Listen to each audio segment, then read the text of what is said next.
다 같이 성경을 들고 일어서시기 바랍니다. 봉독해 드릴 하나님의 말씀은 창세기 16장 1절에서 6절 말씀까지를 제가 봉독해 드리겠습니다. 이것은 하나님의 말씀입니다. 아브라함의 아내 사레는 출산하지 못하였고 그에게 한 여종이 있으니 애굽 사람이요 이름은 하갈이라. 사레가 아브라함에게 이르되 여호와께서 내 출산을 허락하지 아니하셨으니 원하건대 내 여종에게 들어가라. 내가 혹 그로 말미암아 자녀를 얻을까 하노라 하매 아브라함이 사레의 말을 들으니라. 아브라함의 아내 사레가 그 여종 애굽 사람 하갈을 데려다가 그 남편 아브라함에게 첩으로 준 때는 아브라함이 가나안 땅에 거주한 지 10년 후였더라. 아브라함이 하갈과 동침하였더니 하갈이 임신하매 그가 자기의 임신함을 알고 그의 여주인을 멸시한지라. 사레가 아브라함에게 이르되 내가 받는 모욕은 당신이 받아야 옳도다. 내가 나의 여종을 당신의 품에 두었거늘 그가 자기의 임신함을 알고 나를 멸시하니 당신과 나 사이에 여호와께서 판단하시기를 원하노라. 아브라함이 사레에게 이르되 당신의 여종은 당신의 수중에 있으니 당신의 눈에 좋을 대로 그에게 행하라 하매 사레가 하갈을 학대하였더니 하갈이 사레 앞에서 도망하였더라. 아멘. 네, 앉으시기 바랍니다. 창세기 16장은 아브람과 사레 그리고 사레의 여종 하갈에 대한 이야기가 나옵니다. 본문의 그 내용을 우리가 얼핏 간략하게 정리해서 말씀드리면 사레가 자식이 없자 자기 수하에 있는 여종인 하갈을 아브라함에게 주어서 자녀를 출산하는 대리 출산이죠. 대리모의 이런 그 역할을 감당하는 어떤 그러한 자로 생각을 하였습니다. 그리고 나서 아브라함에게 상의를 합니다. 자식이 없으니까 이제 하갈을 통해서 당신이 아이를 낳으라 라고 이렇게 말을 했을 때 아브람도 사레의 의견을 수렴합니다. 좋다고 하고 그리고 이제 하갈을 통해서 이제 임신을 하죠. 그러니까 하갈이 임신하고 나서 이제 사레와의 사이에서 이제 불화가 일어나고 결국 하갈은 사레의 학대를 참지 못하고 이제 도망하게 됩니다. 이것이 이제 그 오늘 설교할 6절에 관한 여러분 그러한 내용입니다. 그러고 나서 이제 오후에 설교할 7절에서 14절까지의 말씀을 보면 하갈이 이제 술 광야의 샘물 곁에서 도망가서 피해 있을 때 여호와의 사자가 하갈에게 나타나서 이제 말씀을 하죠. 여기서 여호와의 사자는 여호와 자신을 말합니다. 그래서 하갈이 임신한 그 아이에 대해서 이름까지 가르쳐주고 그 아이가 앞으로 어떻게 될 것인지에 대한 예언적인 계시를 전합니다. 그러고 나서 이제 하갈이 낳은 아들은 하나님의 언약에 대한 이제 아브람과 사레의 그 조급함이 부른 그러한 결과였습니다. 그러니까 잘못된 거죠. 그래서 훗날에 이제 이 사레는 이삭을 낳죠. 이제 그 아브람 100세 때에. 그리고 나서 이제 이 이삭을 하갈이 낳은 이스마엘과 이제 결국은 나중에 이제 분쟁이 일어나면서 하갈과 이스마엘은 이제 아브람 집에서 쫓겨납니다. 그러고 나서 이제 이 이스마엘은 큰 민족으로 성장하게 되고 그러면서 이제 이삭의 아들인 이스라엘과 그 다음에 이스마엘이라고 하는 이 후손들이 간에 그 갈등이 그때부터 시작해서 지금까지 이것은 세상의 종말 때까지 여러분 이 갈등은 계속해서 지속이 됩니다. 이번 시간에는 창세기 6장 1절에서 6절 봉독해드린 말씀을 가지고 아브라함과 사레의 조급함이 부른 잘못이라고 하는 이러한 제목을 가지고 이제 이 시간 함께 은혜를 나누려고 합니다. 자, 이제 사레가 그 출산하지 못했다라고 하는 말이 16장 1절에 나와요. 아브라함의 아내 사레는 출산하지 못하였고라고 하는 이 말을 합니다. 그러니까 아브라함과 언제 결혼한지는 모르지만 결혼을 하고 아마 수십 년이 지난 것으로 이제 생각이 되는데 그때까지 아이가 없었습니다. 그러니까 어떻게 보면 아브람과 사레에게 있어서는 심각한 문제가 야기가 된 것이죠. 그리고 이제 더 우리가 이 부분에 대해서 이제 하나님의 언약과 연관지어서 생각을 해본다면 하나님께서 아브람을 부르실 때 창세기 12장 2절에 보면 아브람에게 자손을 주고 그 자손이 큰 민족을 이루어 주시겠다라고 하나님께서 아브람에게 약속을 하시죠. 그러고 나서 이제 그 아브람과 사레가 이제 가나안 땅에 와서 사실 이 본문이 기록할 때에는 가나안에 거주한 지 10년째라고 하는 그 사실에 대한 말을 합니다. 그러니까 어쨌든 10년이 지나도록 자식을 낳지 못하니까 아브람도 마음에 조금 안달하는 마음이 생겼고 제일로 급한 사람이 사레입니다. 왜냐하면 사레는 여성으로서의 가임기에 대한 그 기간이 지나가는 아마 이 과정일 것 같아요. 그러니까 고민하다가 나는 이제 아이를 낳을 수 없기 때문에 이제 다른 방법을 통해서 아이를 낳으려고 사레가 이제 이러한 생각을 했습니다. 그래서 이제 사레가 아이를 갖지 못하는 것은요, 여러분, 아브람과 사레의 문제뿐만이 아닙니다. 사실 우리가 창세기를 쭉 계속해서 지금 공부를 하면서 여러분들이 제가 말씀을 드린 대로 사레가 만약에 아이를 낳지 못한다, 사레가 자녀를 낳지 못한다면 사실 하나님의 언약의 관점으로 볼 때는 심각한 문제가 일어나는 거예요. 왜냐하면 하나님은 아브라함에게 자녀를 주겠다고 하고 그 자식으로 큰 민족을 이루시겠다고 했는데 사레가 자식을 못 낳으면 하나님의 약속이 잘못된 여러분 약속이 되는 것이기 때문입니다. 그래서 사실 이 아브람과 이 사레가 오늘 16장에서 하간을 통해서 자녀를 낳는데 사실 이것은 조급함이 부른 결과였어요. 이렇게 하면 안 되는 겁니다. 끝까지 하나님의 약속을 신뢰하고 기다려야 되는데 오늘 그 1절을 보면은요, 1, 2절을 보면 그에게 한 여종이 있으니 애굽 사람이요 이름은 하갈이라고 이야기를 하죠. 그죠? 그러고 나서 이제 이 사레가 아브람에게 말을 하죠. 여호와께서 내 출산을 허락하지 아니하셨으니 원하건대 내 여종에게로 들어가라. 내가 혹 그로 말미암아 자녀를 얻을까 하노라 하메라는 말을 합니다. 그러니까 여기에서 보면은 사레의 여종이 지금 그 애굽 사람이라고 얘기를 했잖아요. 그렇다면 어떻게 지금 사레의 여종이 애굽 여인이올 수 있을까?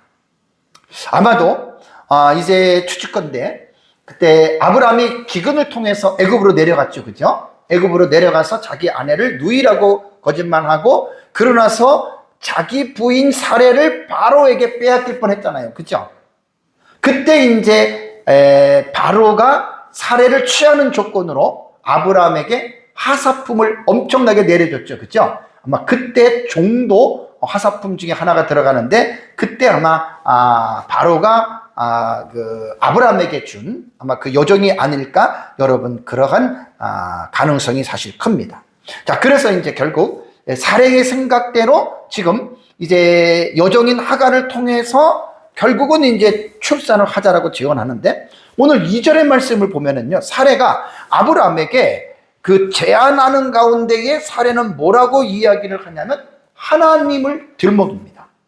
자, 여러분, 인간적으로 볼 때는 충분히 사레의 마음을 이해할 수가 있습니다. 왜냐하면 나이가 들고 여성으로서의 생산의 능력이 이제 떨어지는 그때이기 때문에 나는 자식을 낳을 수 없다라고 하는 여러분이 이제 이것은 충분히 이해가 되지만 오늘 사레의 말을 여러분 잘 보면은 자신이 하고자 하는 그 일을 합리화를 시키는데 이 합리화를 시키는 과정 속에서 하나님을 끌고 들어옵니다. 보십시오. 여호와께서 내 출산을 어떻게 해요?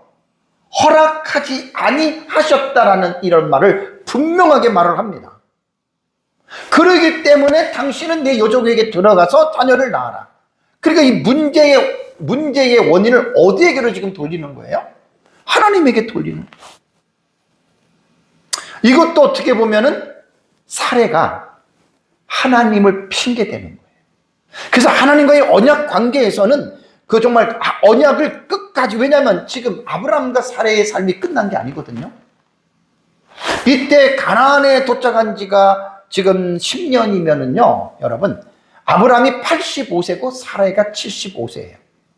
지금 같은 연령으로 본다면 사레가 자식을 전혀 못 낳지만 아브라함이 175살까지 살고 사레는 127살까지 살다가 죽었어요. 그러면 75세 정도면은요, 빠른 사람에게는 어떤 가임기의 기간이 지날 수도 있지만 또 앞으로 남은 시간에 또 그 임신할 수 있는 그런 기능이 있거든요. 그러니까 너무나 지금 사례가 지금 조급한 거예요. 너무나 조급한 거예요. 그러면서 이제 여기서 이제 하나님의 이름까지 들먹이면서 하나님이 내게 출산을 허락하지 않았기 때문에 당신이 자식을 가지라. 어떻게 보면 일리 있는 말이죠. 하나님께서 모든 것들을 허락하셔야 되기 때문에 새로운 생명도 여러분 잉태가 될 수 있는 거예요. 그러나 조금 더 기다렸어야 돼요. 왜냐하면 아브라함과 사레는 믿음의 사람들이거든요. 믿음이 없었다면 아예 하나님을 믿지 않겠지만 하나님을 믿기 때문에 하나님의 약속을 끝까지 바라보아야 되는데 바라보지 못했다는 거예요. 그런데 여러분 2절을 보시면 아브라함의 태도를 보세요. 아브라함이 어떻게 해요? 아브라함이 사레의 말을 듣습니다. 아브라함이라도 여보 안 됩니다. 참읍시다. 하나님이 우리에게 주신 그 약속이 있는데 조금만 더 참으면 하나님이 주실 것입니다 라고 해야 되는데 아브라함이 여기에서 사레의 말을 수용을 합니다. 그래, 그러면 내가 하갈을 통해서 자식을 낳겠다라고 하는 여러분 이제 그 허락을 하고 아브라함이 결국은 이제 하갈과 동침을 하는데 제가 이제 지난주도 그렇고 지지난주도 그렇고 아브라함 당시에는 불문법 시대거든요. 하나님의 율법이 기록된 성문법 시대가 아니에요. 그럼 불문법 시대에는 어떻게 삶을 살았느냐? 제가 뒤에도 여러분들에게 지금 오늘 아브라함과 사레의 조급함이 이게 이루어진 결과가 죄냐 아니냐에 대한 이 부분을 제가 좀 더 자세하게 뒤에 말씀을 드리겠는데요. 이때에는 하나님의 율법이 정해진 성문법이 없었고 이때는 사실 아브라함이 살고 있는 그 지역의 영향을 무시할 수가 없어요. 뭐 관습이라던가 문화라던가. 그래서 이제 고대 근동 사회에서 있는 그러한 문서들을 통해서 학자들이 연구한 자료들을 보면 고대 근동 사회에서는 아이를 낳지 못하는 여인이 자기 여종을 통해서 자녀를 낳으면 그 자녀는 합법적인 상속자로 삼는 문화적 관습이 있었다고 합니다. 이 방법을 대리 출산 제도라고 학자들은 이야기를 합니다. 대리 출산 제도예요. 그래서 아브람과 사레의 이 같은 생각은 당시 사회 윤리로 볼 때는 문제를 삼을 수가 없어요. 당연한 거예요. 그러니까 그 당연한 거를 지금 아브람과 사레는 따라갔다라는 말입니다. 그러나 당시 사회 윤리로 볼 때에 문제가 없다고 말하기보다는 우리는 아브람과 사레는 하나님을 믿는 신앙인이잖아요. 그러니까 그 하나님의 언약을 믿는 신앙의 관점으로 볼 때 이것은 잘못된 겁니다. 분명히 잘못된 겁니다. 그래서 하나님께서 분명히 자녀를 주시겠다고 약속을 했기 때문에 그 하나님의 약속을 믿지 못하는 불신앙이 된 거예요, 사실. 끝까지 기다렸어야죠.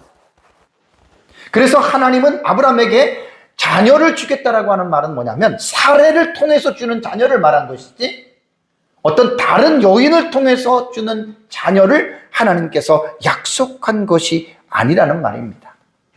그래서 본절의 내용을 보면 칼빈은 주석에서 이런 말을 했습니다. 사례는 믿음이 연약하여 하나님을 의심했던 여인이다라고 말을 했고 아브라함은 신앙의 본이 되어야 할 자가 아내의 말을 따르며 하나님보다 인간을 신뢰한 사람이다라고 칼빈은 이 부분을 주석을 했습니다. 우리는 이 사건에서 아브라함의 믿음의 연약함을 또 보게 되는 거예요. 제가 지난주에도 창세기 15장을 설교할 때 뭐라고 했습니까? 아브라함이 두려워했죠. 왜? 자녀가 없어서 두려워한 거예요. 근데 하나님이 찾아오셨잖아요. 아마 그 사건하고 이 15장과 16장의 사건은 길어야 5년이고 5년 앞쪽에 있는 그러한 기간입니다. 하나님이 그렇게 횃불 언약을 통해서 하나님께서 자녀와 땅을 주시겠다라고 분명히 공식적인 언약을 체결했음에도 불구하고 불과 몇 년 지나지 않아서 아브람과 사레가 한 일을 보면은 어떻습니까? 하나님의 언약을 불신한 여러분, 이러한 것들을 보지 않습니까? 지난주에 제가 여러분들에게 말씀을 드렸습니다. 아브람을 볼 때 아브람이 정말 그 이삭을 번제로 드릴 때에 그 아브람이 얼마나 훌륭한 사람이고, 또 12장 1절과 2절과 3절에 보면은 하란에 있을 때에 하나님의 말씀을 따라서 본토 친척 아비집을 떠나서 가나안 땅으로 들어온 것으로 볼 때 정말 아브람은 신앙이 대단한 사람이에요. 그리고 아브람을 우리는 정말 대단한 신앙인으로서 우리는 아브람 자신에게 공을 돌리고, 아브람이 정말 위대한 사람으로 설교자들이 설교를 그렇게 하고 또 성도들도 그렇게 아브람을 위대하게 보고 있습니다. 여러분, 그런데 실제로 아브람은 어떤 사람입니까? 지난주에도 15장에서 말씀드렸고 오늘 16장에 와서도 그렇게 위대하고 잘난 사람이 왜 하나님의 언약을 불신하고 인간적인 생각을 따라서 하갈을 통해서 자식을 낳습니다. 제가 아브람에 관한 아브람의 내러티브는 창세기 12장에서 25장까지 나오는데 계속해서 지금 이제 그 16장을 들어왔잖아요. 이 아브람에 대해서 공부를 하면서 여러분, 우리가 분명하게 느껴지는 게 있어요. 아브람이 위대한 게 아니다. 아브람이 잘난 것이 아니다. 아브람도 우리와 똑같은 믿음이 부족하고 연약하고 실수하고 잘못할 수 있는 존재임에도 불구하고 아브람을 그렇게 위대하게 세워주시는 분이 있는데 그분이 바로 여호와 하나님이십니다. 성경은 그거를 지금 우리에게 계속해서 말하고 있다라고 하는 이 포인트를 여러분들이 잊어버리시면 안 돼요. 연약하고 부족하고 넘어지고 쓰러질 때에 하나님은 아브람을 찾아오시고 아브람에게 일방적으로 계속해서 그와 그 자손들에게 하나님께서 복을 주시는 이유는 아브람이 잘나서가 아니라는 거예요. 다시 한번 기억하고 명심하시기 바랍니다. 제가 그 이유는 왜 그렇다고 그랬죠? 아브람은 하나님의 언약 안에 있는 사람이에요. In covenant. 하나님의 언약 안에 있는 사람이기 때문에, 그래서 하나님이 일방적으로 아브라함이 부족하고 연약해도 아브라함에게 하나님께서 복을 주신다는 말입니다. 여러분, 신약시대 저와 여러분들은 어떤 사람입니까? 우리도 다 부족하고 연약한 자들이지 않습니까? 우리도요, 어떤 존재냐면 우리가 사실 아브라함의 언약 안에 있는 후손들입니다. 영적인 후손들. 갈라디아서의 그 말씀을 분명하게 얘기를 했고, 우리는 예수 그리스도의 십자가의 그 언약으로 말미암아 우리는 영적인 아브라함의 자녀가 여러분 된 거예요. 그래서 아브라함이 받을 그 복을 우리들도 이어서 받을 자라고 하는 이 사실을 여러분들이 잊지 마시기 바랍니다. 우리의 믿음의 조상인 아브라함도 하물며 그렇게 연약하고 부족하여 쓰러지고 넘어져서, 그럼에도 불구하고 하나님이 그를 찾아와서 그를 세우셨던 것처럼 하나님이 예수 그리스도 안에서 십자가의 은혜로 언약 안에 참여한 우리들을 하나님이 가만히 내버려 두시겠습니까? 하나님은 그런 분이 아니십니다. 아브라함의 하나님, 이삭의 하나님, 야곱의 하나님, 이스라엘의 하나님이 우리의 하나님이라고 우리는 지금 고백하고 있지 않습니까? 우리가 부족하고 연약함에도 불구하고 우리도 넘어지고 쓰러지잖아요. 그럼에도 불구하고 하나님은 우리를 버리시는 것이 아니라 하나님은 우리를 끝까지 찾아와서 우리를 붙드시고 우리에게 하나님이 은혜를 베푸시는 이유는 아브라함에게 대하셨던 방식과 동일하다는 말입니다. 우리는 예수 그리스도를 통해서 십자가의 언약 안에, 아브라함 언약 안에 있는 존재들이기 때문에 저와 여러분들이 이 세상을 떠날 때까지 하나님은 우리를 찾아오시고 하나님이 우리에게 은혜를 베푸실 줄을 믿으시기를 축복합니다. 이때가 16장 3절을 보면 아까 말씀드린 대로 아브라함이 가나안 땅에 거주한 지 10년 후였더라 라는 말을 합니다. 자, 그리고 나서 이제 4절을 보겠습니다. 4절을 보면 아브라함이 하갈과 어떻게 해요? 동침하였더니 실행합니다.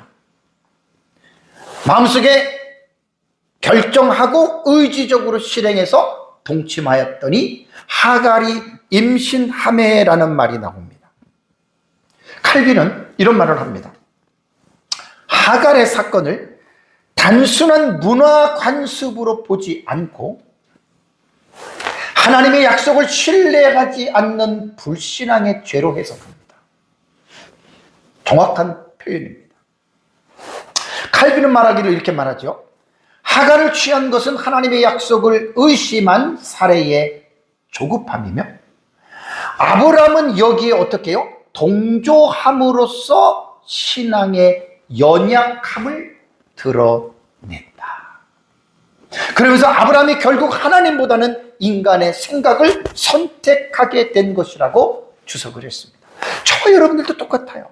아브라함을 뭐라고 하고 아브라함을 우리가 이렇게 여러분 책망할 수가 없습니다. 여러분 우리는 저와 여러분들도 삶을 통해서 우리들도 환경에 따라서 이러한 삶을 여러분 살아갈 수밖에 없다라고 하는 존재입니다. 그렇다고 저는 우리가 연약함에서 짓는 그런 죄를 합리화시키려고 하는 말이 아닙니다.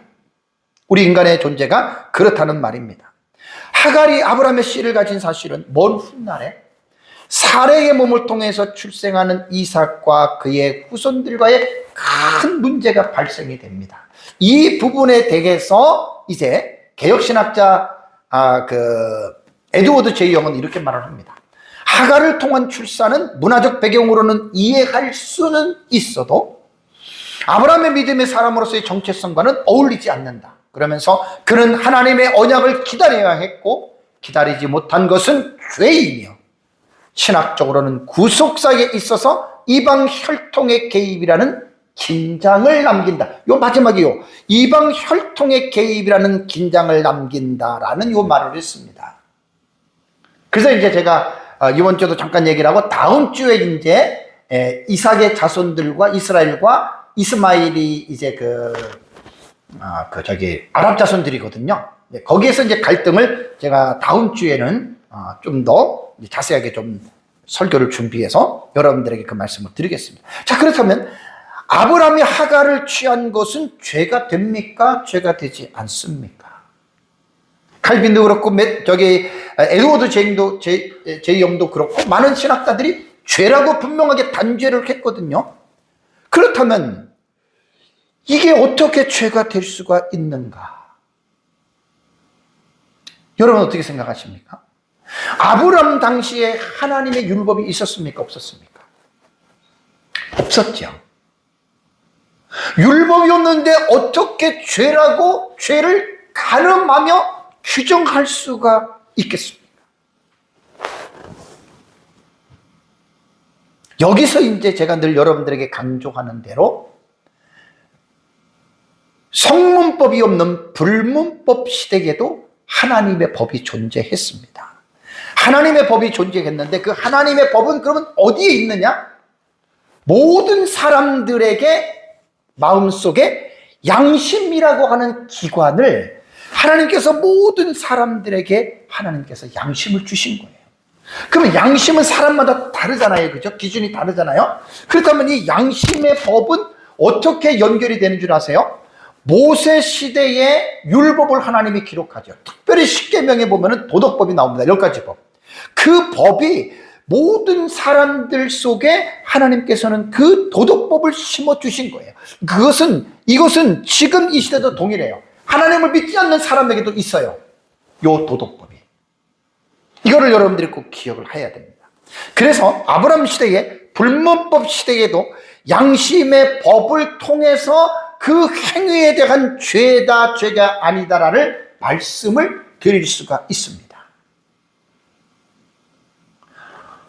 노아 시대에 창세기 6장을 공부를 했죠. 그렇죠? 노아 시대에 사람들의 패역함이 땅에 가득했다 그랬죠. 그 패역함의 기준이 뭡니까?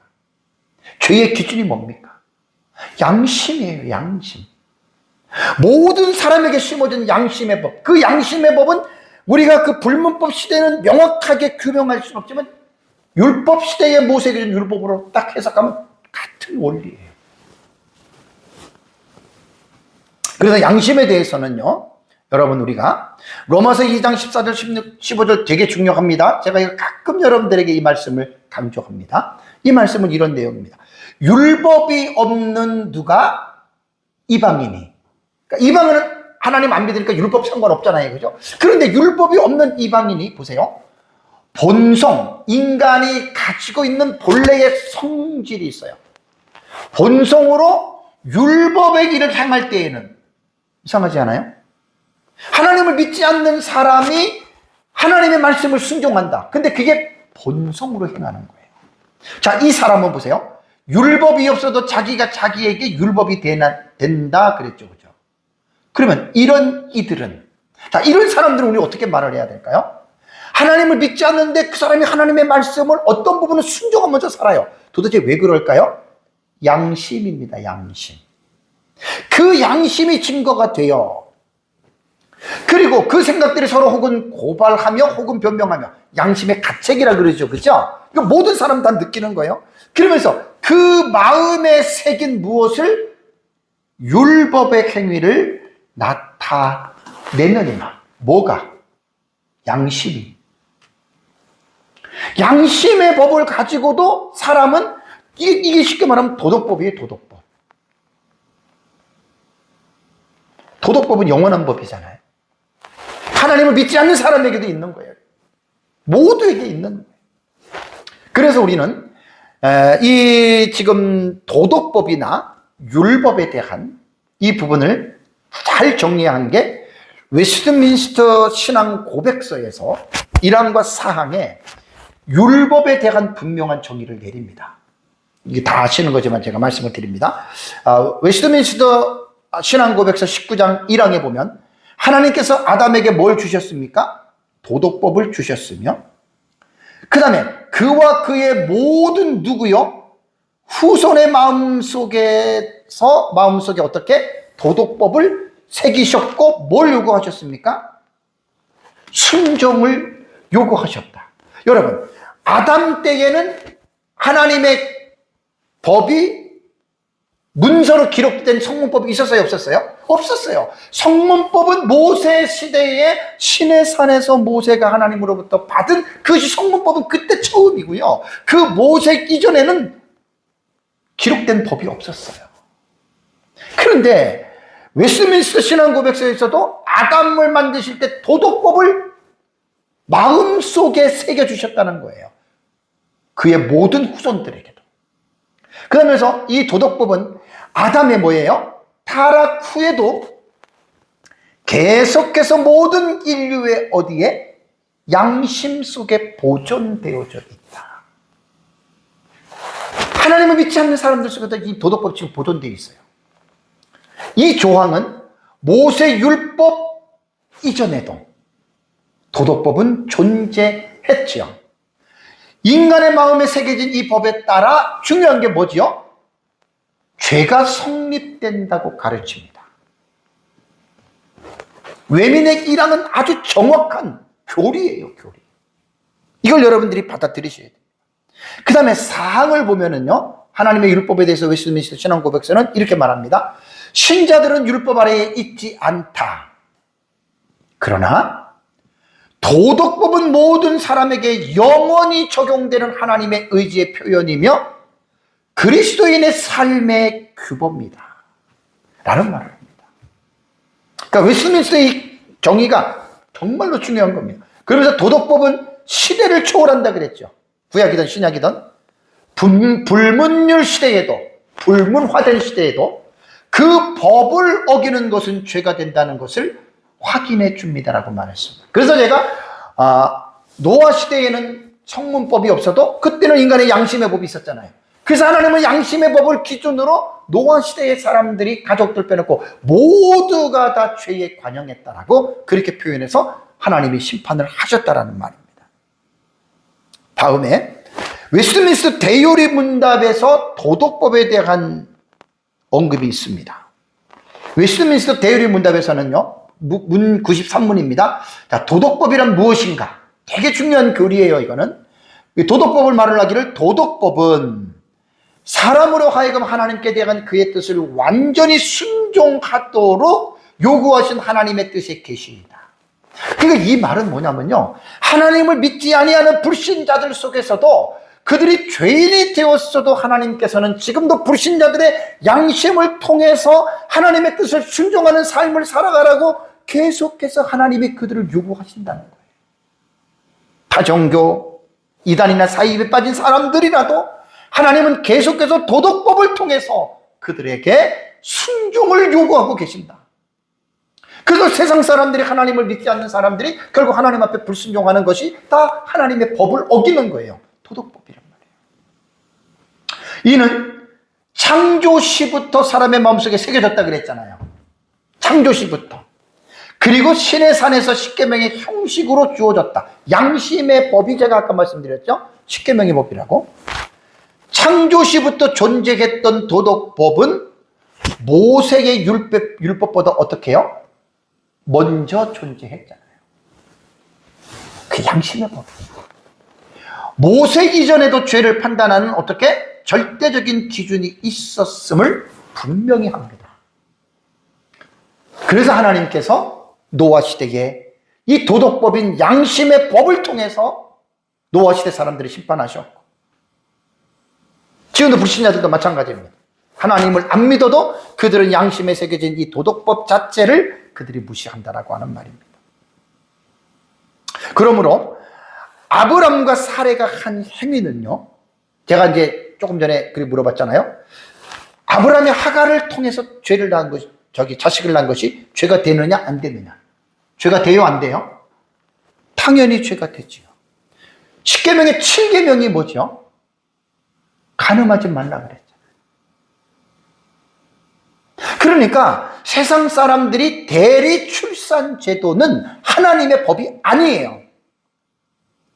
자식이 없으면 자식이 없는 대로 살아야 돼요. 자식이 없는데 그것을 하나님의 법을 어겨가면서 대리 출산을 하는 것 자체가, 여러분, 그게 죄라니까요. 7계명에 간음하지 말라. 그 죄에 여러분 들어가는 거예요. 그 범죄. 아브라함과 사레는요, 이 도덕적인 부분에서만 어떤 죄를 짓는 게 아니에요. 하나님의 창조 질서를 파괴하는 거예요. 자, 하나님의 창조 질서가 뭡니까? 남자가 부모를 떠나 그 아내와 연합하여 둘이 한 몸을 이룰지로다라고 이렇게 말을 했죠. 결혼은 한 남자와 한 여자의 독점적인 관계입니다. 꼭 기억하세요. 하나님의 창조 질서가 한 남자와 한 여자의 독점입니다. 이게 결혼 관계입니다. 그러니까 지금 사레가 생각했던 그 생각은 하나님 앞에 죄되는 생각이에요. 그런 생각을 하면 안 되는 거예요, 사실. 하나님의 창조 질서도 어기고 하나님의 계명도 어기는 그 죄를 사레가 담대하게 생각을 했고, 그것이 이제 인간적인 생각으로 죄를 무시한 거죠. 그 남편에게까지 줬고, 아브람도 그것을 신중하게 받아들이고 그것을 자기의 부인인 사레를 오히려 책망하고 우리가 죄를 만든다고 말을 해야 됨에도 불구하고 아브람은 그 일을 좋게 받아들여서 그 죄에 함께 동참하지 않았습니까, 여러분? 자, 16장 4절을 볼까요? 하갈이 어떻게 됐습니까? 임신을 했습니다. 그리고 자기의 임신함을 알고 그의 여주인을 멸시한지라라는 말입니다. 여기 이제 본문을 쭉 이렇게 보면은요, 멸시라고 하는 말에 이 시자가 이 아인이라고 하는 눈이에요, 눈. 그럼 이걸 이제 우리말로는 멸시했다라고 했는데, 본문을 직역하면 그녀의 여주인이 그녀의 눈에서 하찮게 여겨졌다, 이렇게 직역하면 이런 내용이 됩니다. 그러니까 이제 옛날에 우리나라 역사를 봐도요, 왕실의 역사를 봐도 자식을 낳지 못하면 후궁이 왕의 씨를 가졌어요. 그럼 어떻게 됩니까? 후궁이 왕비를 자기 눈에 하찮게 여기죠. 멸시하죠. 그러다가 이제 서로 죽고 죽이는 참 이런 비운의 역사를 우리나라 역사에서도 여러분 이렇게 보게 됩니다. 그러니까 이것은 지금 뭐냐면 이것도 보세요. 하갈은 분명히 자기의 포지션이 어디냐면 사례의 여종입니다. 그리고 그 당시에 문화의 관습을 따라서 대리의 어떤 그 출산을 위해서 아이를 가졌다 하더라도 중요한 거는 뭐냐면 자기의 정체성은 종이라는 거예요. 그러면 여종으로서의 자기의 위치를 해야 되는데 임신했음을 알고 그 여주인을 오히려 자기 눈에 하찮은 존재로 여겼다라고 하는 말은 뭐냐면 하갈이 잘못된 행동이에요. 자기 어떤 그 권위를, 어떤 그 위치를 넘어간 거예요. 그러고 나서 이제 결국 나중에 보면은 5절을 보시면은요, 하갈은 오히려 여주인의 사례로부터 학대를 당하게 됩니다. 자, 근데 이 학대를 당하는데 사례의 말을 좀 볼게요. 16장 5절을 보면 사례가 아브라함에게 말을 합니다. 자기가 이제 하갈에 의해서 모욕을 당하니까 내가 받는 모욕은 당신이 받아야 옳도다라고 이렇게 말을 합니다. 여러분, 이 프로젝트를 누가 사실 시작한 거예요? 사례가 시작한 거잖아요. 그 남편을 꼬드겨서 했잖아요. 그래서 자기가 그런 불이익을 당하니까 오히려 사례는 지금 뭐라고 말을 하는 거예요? 아, 내가 잘못했다 이렇게 말을 안 하고 당신이 받아야 옳다고 말을 하지 않습니까? 이게 어떻게 보면 에덴 동산에서 하와가 선악과를 따먹고 그 죄를 하나님 앞에 잘못했습니다라고 하는 자기 마음을 찢은 것이 아니라 뱀이 내게 그 전가를 시키잖아요, 책임을. 그런 식이에요. 그러면서 뭐라고 얘기를 합니까? 내가 나의 여종을 당신의 품에 두었거늘 그가 자기가 임신함을 알고 나를 멸시하니 당신과 나 사이에 뭐라고 얘기를 합니까? 여호와께서 판단하시기를 원하노라. 여기 또 하나님의 이름이 들어가요. 자, 이게 참 안타까운 거죠. 여기서는 사실 사례가 내가 잘못했다라고 마음을 찢어야 돼요. 오히려 자기를 합리화시키고 오히려 남편을 가지고 남편에게 책임을 전가하는. 그러면서 이제 이 말을 듣고 남편인 아브라함이 어떻게 결론을 내리는지 6절을 보겠습니다. 아브라함이 사례에게 이르되, 아브라함이 또 신사지요.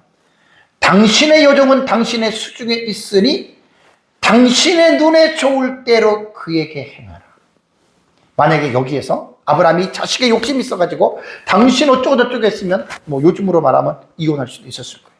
그래, 그러면 저 여자 데리고 살아 이렇게 할 수 있었을 거예요. 근데 아브라함도 어떻게 보면 이럴 땐 신중하게 아브라함이 결정을 내린 겁니다.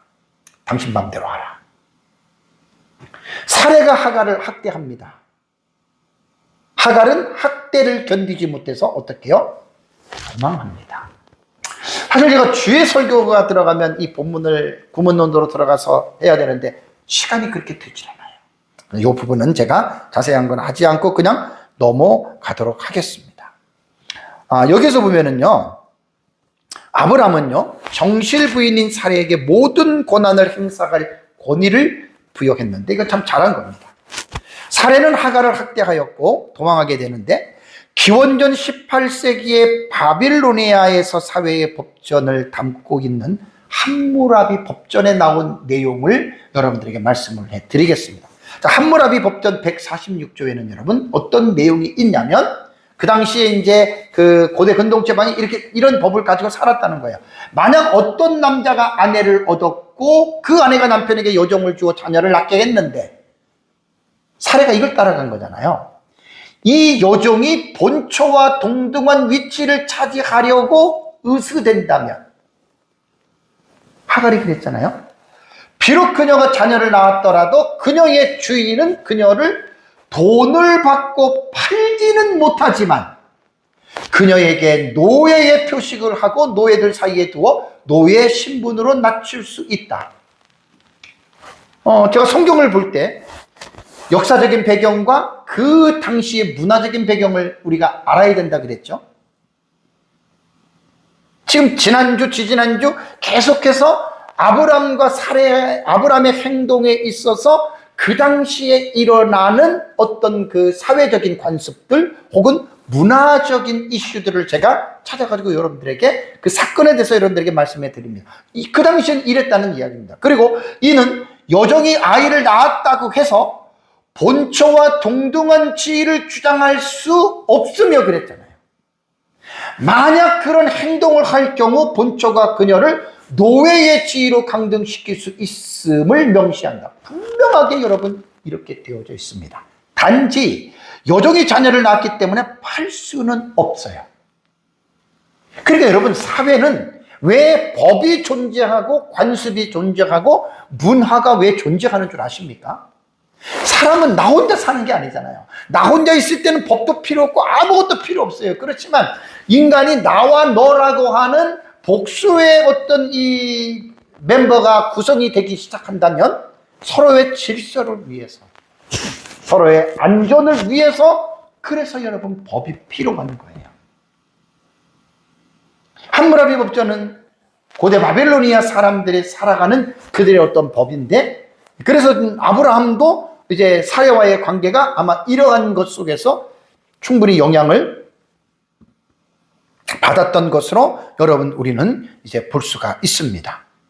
그래서 이제 이런 것들을 통해서 우리는 성경을 기록했던 그 시대에 이러한 것들이 이제 이렇게 이루어졌던 것으로 우리는 유추할 수 있습니다.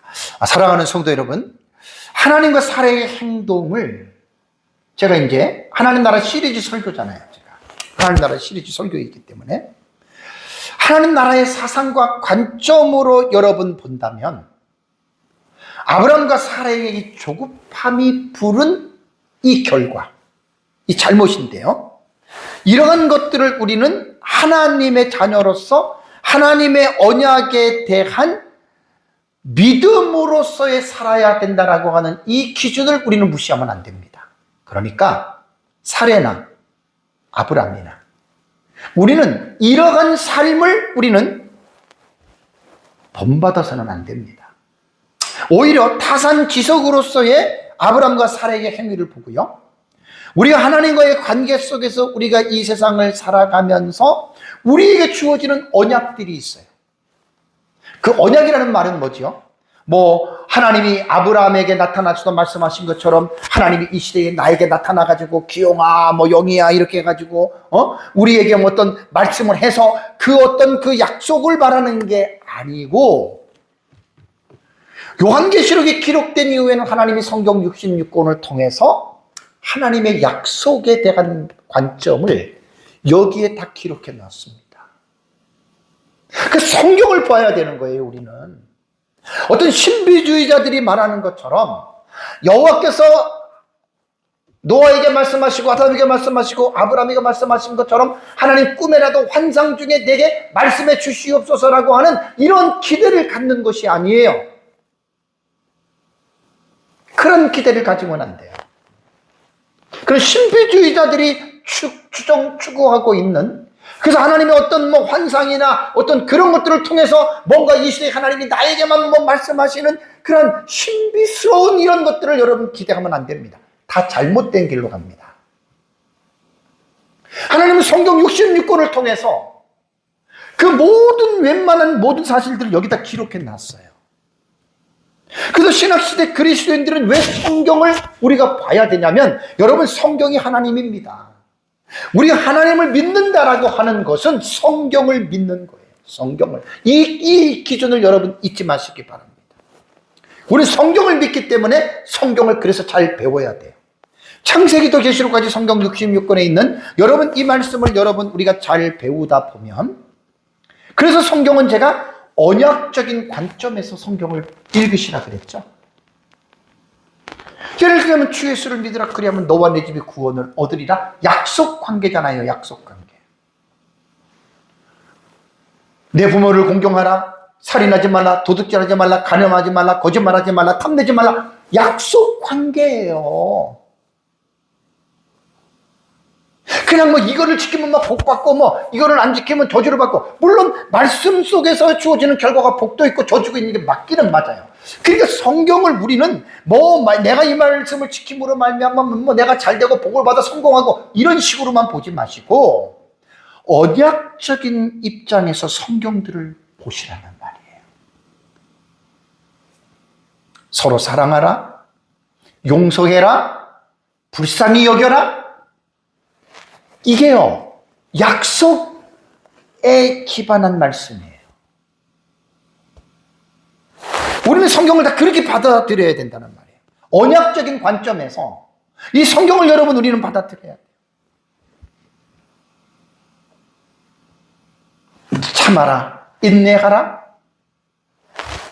약속이에요. 왜? 하나님이 참으라 그랬잖아요. 하나님이 기다리라 그랬잖아요.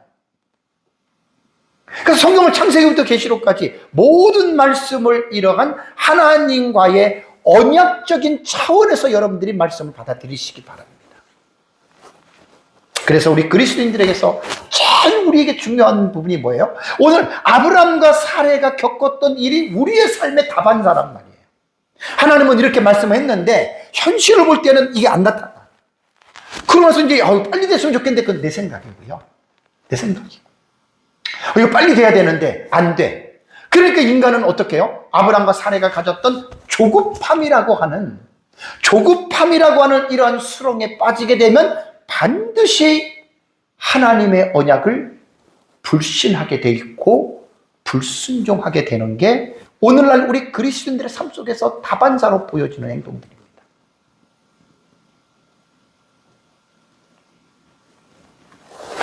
제가 여러분들에게 늘 강조하는 말이 있죠. 계시 의존 사세.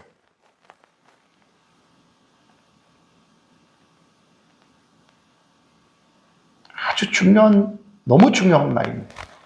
성경 66권의 하나님의 계시를 의존해서 생각하세요. 계시를 의존해서 살아가세요. 그 뜻이에요. 너무 멋있는 말 아니에요? 박윤선 박사님이 벤틸의 그 말을 번역할 때 사용했던 말입니다. 그러니까 여러분들이 이런 말씀들을 잘 여러분들이 이해를 하셔야 됩니다. 이게 지금 빠지지 않네요. 네. 죄송합니다. 그래서 우리가 지금 우리가 생각을 해야 되냐면,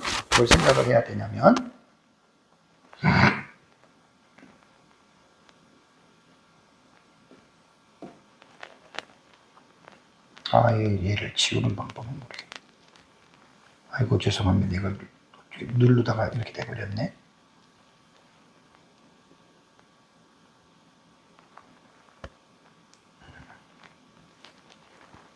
아이고, 죄송합니다. 이제 마지막 부분에서 제가 여러분들에게 말씀을 드릴 내용이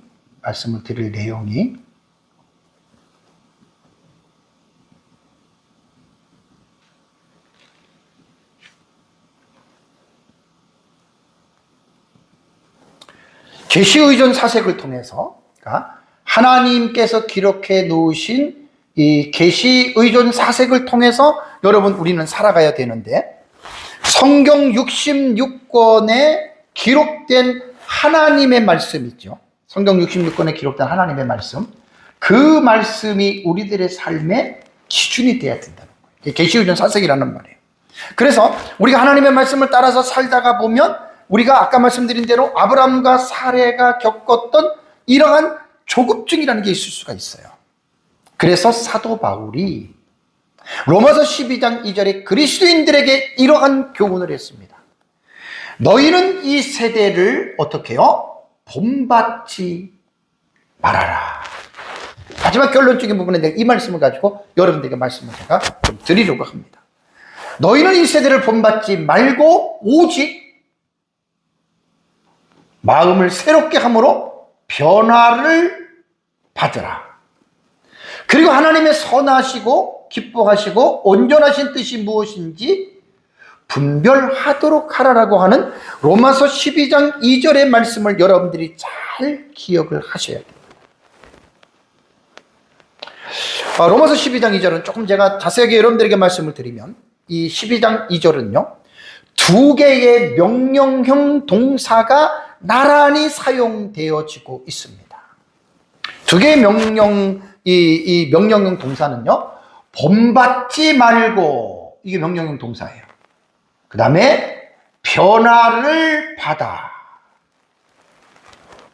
변화를 받아. 이게 지금 두 가지의 지금 뭐냐면,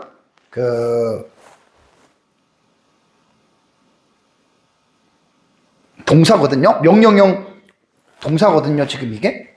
그러니까 여기에서 이 두 가지의 동사는 문장 내에서 어떤 것이 중요하고 어떤 것이 중요하지 않는 그러한 위치에 있는 게 아니에요. 예를 들자면 주동사가 있고 보조동사가 있고 이렇게 나누는데, 여기서 본받지 말고 변화를 받아라고 하는 말은 뭐냐면, 두 동사가 동일한 주동사예요, 주동사. 메인 verbs라고 그러죠. 메인 verbs. 그러니까 이게 모두가 동등한 주동사인데, 이 두 동사는요, 각각 독립적인 명령이에요. 본받지 말아라, 변화를 받아라라고 하는 독립적인 명령이지만 서로가 대조적이며 논리적으로 연결이 되어져 있기 때문에 한 쌍의 명령으로 학자들은 이 본문을 그렇게 해석을 합니다. 본받지 말고 변화를 받아라, 한 쌍으로 이렇게 본다는 얘기입니다. 근데 제가 동사가 나올 때는 헬라어나 히브리어는 동사 언어예요. 동사가 그만큼 중요하다는 말이에요. 저는 동사가 나오면 거의 웬만한 부분 그냥 안 넘어갑니다. 동사를 언급하고 넘어가는데, 오늘도 이 동사를 언급하면서 이 본문의 중요한 의미들을 여러분들에게 제가 마지막 각인을 시키려고 하는 거예요. 헬라어에서는요, 현재 시제에서는요, 중간태와 수동태가 이렇게 쓸 수 있는 단어가 있어요. 현재 시제에 해당될 때는 중간태와 수동태가 있거든요. 그래서 이제 원어 사전을 보면은 중수 이렇게 되어 있는 게 있어요. 중간태도 되고 수동태도 된다라고 하는 그러한 말이거든요. 근데 여기서 이 단어를 중간태로 봐야 되고 수동태로 봐야 되고는 이 의미가 확 달라지죠. 그죠? 의미가 달라지죠. 그러면 어떤 거를 중간태로 해석하고 어떤 것을 수동태로 해석해야 되느냐? 이것이 본문을 그냥 이게 단어를 구분할 때에는 구분되지 않아요. 그냥 중수 이렇게만 딱 나와 있어요. 그러니까 그것은 뭐냐면, 문맥을 통해서 이 단어는 여기에는 중간태로 해야 되겠다, 혹은 수동태로 해야 되겠다라고 설교하는 자가 그것을 선택을 해야 돼요. 그래서 이 수동태와 중간태는 완전히 다른데요, 이러한 단어들은 의미상으로 이 본문을, 단어를 수동태로 하느냐 중간태로 하느냐에 대해서 결정을 해야 되는데, 본받지 말고라고 하는 여러분 이 단어는요, 중간태로 해석을 해야 됩니다. 중간태. 수동태는 아니에요. 그래서 여기 보면은 매라고 하는 말이 뭐냐면 부정이거든요. 낫이에요, 나. 하지 말아라는 거예요. 여기 보면은 시스케마티제스세라고 하는 이 단어가요, 본받다라고 하는 동사거든요. 이것이 본받다라고 하는 여러분 이 동사인데, 이게 지금 명령형이고 현재 중간태잖아요. 요거 다 여러분 해석을 해야 됩니다. 그러니까 명령이라고 하는 말은 뭐지요? 하나님이 하시는 말이에요. 말 그대로 명령이에요. 여기에는 취사선택의 개념이 없어요. 그냥 해야 돼요. 하나님의 명령이거든요. 근데 여기에서 요 매라고 하는 부정어가 앞에 붙었잖아요. 그래서 제가 에베소서 주에 설교할 때 여러분들에게 매 플러스 현재 명령법을 몇 번 말씀드렸어요. 이게 뭐냐면 매 플러스 현재 명령이거든요. 요거는 어떻게 해석해야 되는 줄 아세요? 지금 하고 있는 행위를 즉시 그만두라는 거예요. 그러니까 너희는 이 세대를 지금 본받지 말고라고 하는 말은 뭐냐면, 우리가 이 세상에 살면서 지금 이 세상을 지금 본받고 있어요. 무엇인지는 모르지만 본받고 있는데, 본받지 말라라고 하는 매 플러스 현재 명령법은 그 본받고 있는 그것을 즉시 그만두라. 그러니까 이 기준은 하나님의 말씀을 통해서 여러분 우리가 분별이 되는 거예요. 하나님의 말씀을 통해서. 그러니까 아브람과 사레가 그 당시에 그 고대 근동 지방에서 이루어지고 있는 그 문화적 관습을 본받은 거 아니에요. 신학적으로 이야기를 한다면 매 플러스 현재 명령법은 너희들이 본받으려고 하는 그것을 즉시 그만두라고 하는 그런 뜻입니다. 우리가 여러분 살다 보면은 되게 많은데 이게 인간의 책임을 요구하는 거예요. 그리스도인들이 이 세상을 살면서 우리가 하나님의 말씀을 떠나서 정말 이 세상에 우리가 치우쳐서 우리가 어떨 때는 조급함 가운데 우리가 이 세상을 본받을 때가 한두 번이 아닙니다. 그러니까 깨달은 즉시 이 세상을 본받으려고 하는 이것을 어떻게 해요? 멈추라는 거예요. 즉시 멈추라는 거예요. 이것은 권면이 아닙니다. 취사 선택이 아닙니다. 명령입니다. 무겁게 받아들여야 됩니다. 내가 만약에 거짓말을 하고 있다면 죄잖아요. 이 세상에 어떤 그 세상 사람들이 살아가고 있는 그 죄인들의 삶의 방식이잖아요. 내가 그것이 죄라고 하는 것이 깨달았다면 본받지 말고라고 하는 이 말은 즉시 거짓말을 멈추라는 거예요. 내가 현재 죄를 짓고 있는 그 상황을 즉시 멈추라. 이게 메프라스 현재 명령형이 우리에게 교훈하고 있는 내용입니다. 우리가 성경을 보고 기도하다가 내가 하나님의 말씀대로 지금 불순종해서 잘못하고 있다 깨달아지면 즉시 멈추라는 거예요. 그 죄를 끌고 가지 말라는 거예요. 끌고 가지 말라는 거예요. 두 번째는 변화를 받아라는 말이 있습니다. 이것은 매라고 하는 부정어가 없어요. 그러니까 그거하고는 상황이 달라요.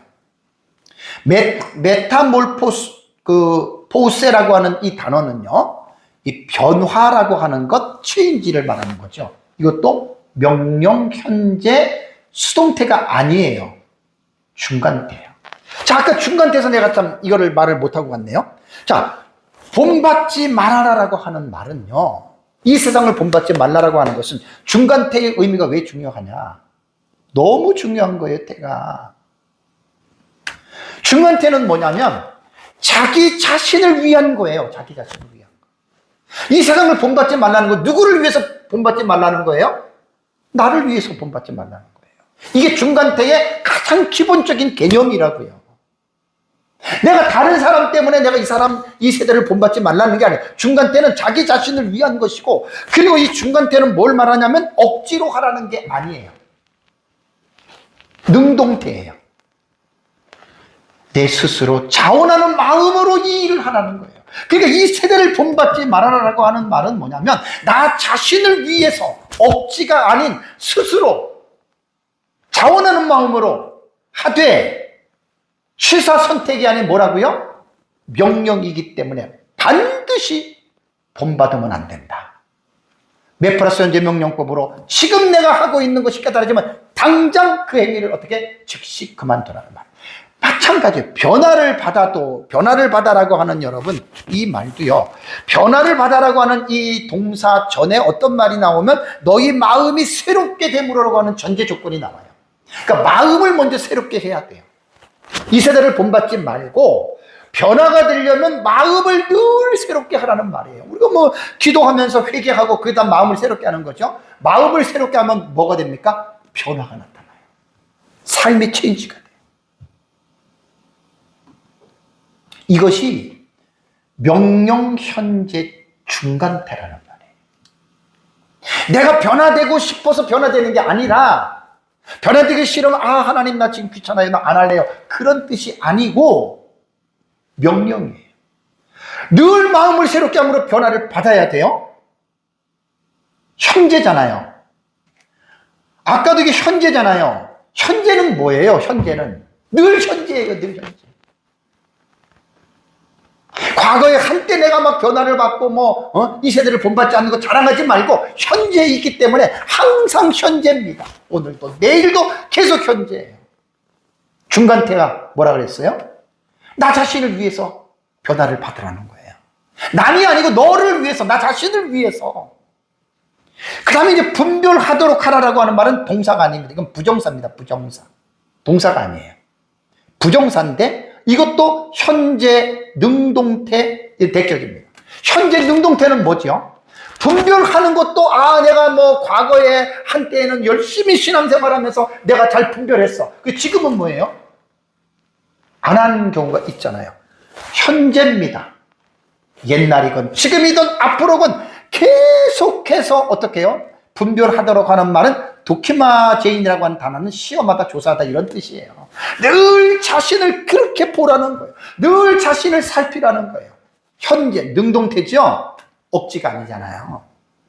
하기 싫은 거 억지로 여러분들 살피라고 그런 말이 아니라 스스로 자원하는 마음으로 그렇게 하라는 겁니다. 여기 여러분 보세요. 로마서 12장 너희는 이 세대를 본받지 말고 오직 마음을 새롭게 하는 변화를 받아 하나님의 선하시고 기뻐 온전한 뜻이 무엇인지 분별하도록 말. 여기에 강제 조항이 어디 있습니까? 다 중간됩니다. 다 능동됩니다, 여러분. 꼭 기억하시기 바랍니다. 마지막으로 골로새서 3장 1절과 2절에 보면은 그러므로 너희가 그리스도와 함께 다시 살리심을 받았으면 위의 것을 찾으라. 하나님 나라의 가치를 찾으면서 살아가는 거예요. 거기는 그리스도께서 하나님 우편에 앉아 계시니라. 2절에 위의 것을 생각하고 땅의 것을 생각하지 말라.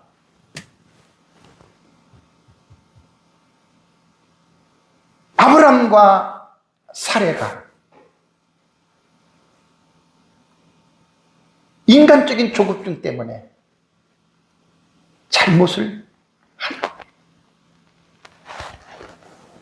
로마서 12장 2절 말씀을 잘 기억하고 저와 여러분들이 이 세상을 살아가는데 마지막으로 로마서 12장 2절의 이 말씀을 마음속에 깊이 새기고 이 동사 두 가지 동사와 부정사의 이 성향을 잘 여러분 우리가 깨닫고 그렇게 살아가시기를 주님의 이름으로 축복합니다. 우리 다 같이 함께 기도하겠습니다.